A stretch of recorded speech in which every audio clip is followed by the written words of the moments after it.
First up is Dale, listening in Tallahassee, Florida. Actually listening on NRB television. Hi, Dale. Hey, how are you? Good, thank you. Good. This is my first time calling in or actually seeing your show, so I'm excited. My question is, in the book of Revelation, Jesus is talking to John about those 7 churches.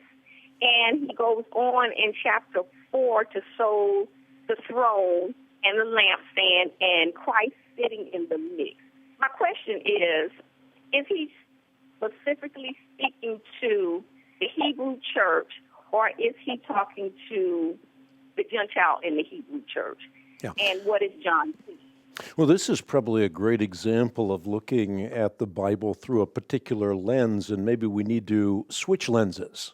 One of the important principles is that all of Revelation was written for us, but none of Revelation was written to us.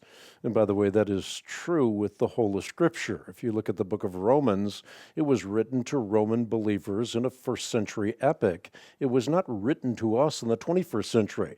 So again, all the Scripture is written for us and is useful for training and correcting and instructing in righteousness, but none of it is written to us. And in fact, if you read the introduction to the book of Revelation, you see that these are letters to 7 churches in the epicenter of a Caesar cult. They're told to be faithful and fruitful. They're going to suffer for a short time. Their vindication is going to be an everlasting vindication. And the principles that apply to them in their epoch of time, of course, apply to us in our epoch of time as well.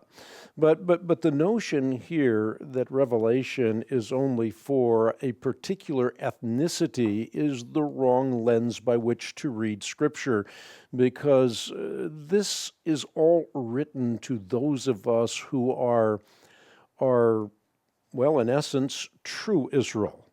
In other words, the full complement of God's people, not limited to any genealogy, certainly not bound by race or gender, but the full complement of God's people. And therefore, once again, I think it's important to recognize that the book of Revelation is written for us, but not to us. I love the fact that, as Peter says, we are like living stones being built into a spiritual house to be a royal priesthood, offering spiritual sacrifices acceptable to God through Jesus Christ. And the reason I bring that up is the very language that was once reserved for national Israel is now applied to spiritual Israel, particularly when Peter says you are a chosen people, a royal priesthood, a holy nation, a people belonging to God, that you may declare the praises of him who called you out of darkness